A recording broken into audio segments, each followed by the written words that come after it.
আর কদিন পরে এই পবিত্র ঈদুল ফিতরকে কেন্দ্র করে কিন্তু সিরাজগঞ্জের তাঁতকুঞ্জের ব্র্যান্ডিং খ্যাত জেলার যে তাঁত পল্লীগুলো রয়েছে সেইখানে যেরকম উৎপাদনের ব্যস্ততা ছিল, এখানে কিন্তু বিপণনের যে ব্যস্ততা সেটা কিন্তু রয়েছে। আজকে রয়েছি বাংলাদেশের সর্ববৃহৎ কাপড়ের হাট এনায়েতপুর। এই এনায়েতপুর কাপড়ের হাটে কিন্তু ক্রেতা বিক্রেতাদের কিন্তু আগমনে মুখরিত হয়েছে এই হাট কিন্তু সকাল থেকে শুরু হয় এবং দেশের বিভিন্ন প্রান্ত থেকে যারা পাইকারি ক্রেতা বিক্রেতা তারা কিন্তু চলে আসে। হাট ডাক শুরু হয়। এখানে বিভিন্ন রকম ডিজাইনের কিন্তু শাড়ি এখানে উৎপাদন করা হয়। এই শাড়িগুলো দেশের বিভিন্ন অঞ্চলের চাহিদা পূরণ করে বিদেশের মাটিতেও কিন্তু চলে যাচ্ছে। বিশেষ করে এবছর ভারতীয় যে ক্রেতা সেই ক্রেতাদের আগমন কম থাকবার কারণে কিন্তু হাটের যারা ক্রেতা তারা বিক্রেতা তারা বলছে কিছুটা হলেও তাদেরকে আসলে আজকে শেষ যে কাপড়ের হাট, এই হাটে কিন্তু আসলে তাদেরকে বেচাকেনা কিছুটা আজকে কম তারা বলছে। তবে গত 2 মাস ধরেই কিন্তু যে কাপড়ের হাটের যে শাড়ি, লুঙ্গি, ফতুয়া, গামছা এখানে বিক্রি হচ্ছে, সেই বিক্রয়কে কেন্দ্র করে কিন্তু এই এলাকার যারা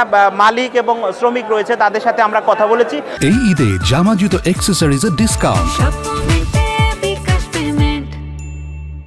বিশেষ করে বেলকুচির মুকুন্দগাতি এবং এনায়েতপুরের যে কাপড়ের হাট, এই কাপড়ের হাট সহ সিরাজগঞ্জের হাটগুলোতে কিন্তু তাঁত মালিক যারা রয়েছে তারা বলছে, বিভিন্ন কারখানার মালিক বলছে গত 2 মাসে এই ঈদকে কেন্দ্র করে যে উৎপাদিত শাড়ি, লুঙ্গি, 3 পিস এ দিয়ে কিন্তু মোট প্রায় 9.5 কোটি টাকার শাড়ি কিন্তু এখানে বা কাপড় কিন্তু এখানে বেচা বিক্রি হবে বলে তারা প্রত্যাশা করেছেন।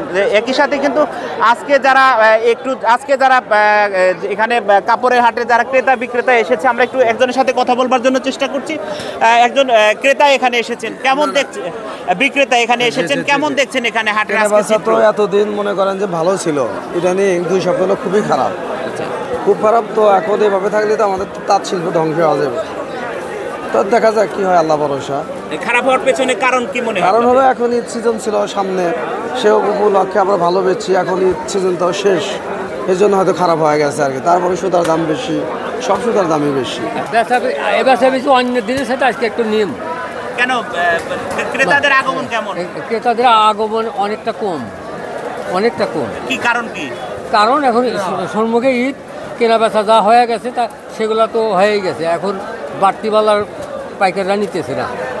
এই হাটে কিন্তু এনায়েতপুর যে কাপড়ের হাটটা দেখতে পাচ্ছেন, এই হাটটা কিন্তু বাংলাদেশের মধ্যে আসলে সর্ববৃহৎ কাপড়ের হাট হিসেবে পরিচিত। এই হাটের যে মানে জায়গার যে ব্যাপারটা সেটা নিয়ে কিন্তু অনেক মানুষ আসলে অনেক রকম অভিযোগ করেছেন। বিশেষ করে এই কাপড়ের হাটে যেরকম ক্রেতা বিক্রেতাদের আগমন ঘটে, সেই হিসেবে কিন্তু এদের যে সুবিধাটা সেই সুবিধাটা কিন্তু অনেক অংশে কম।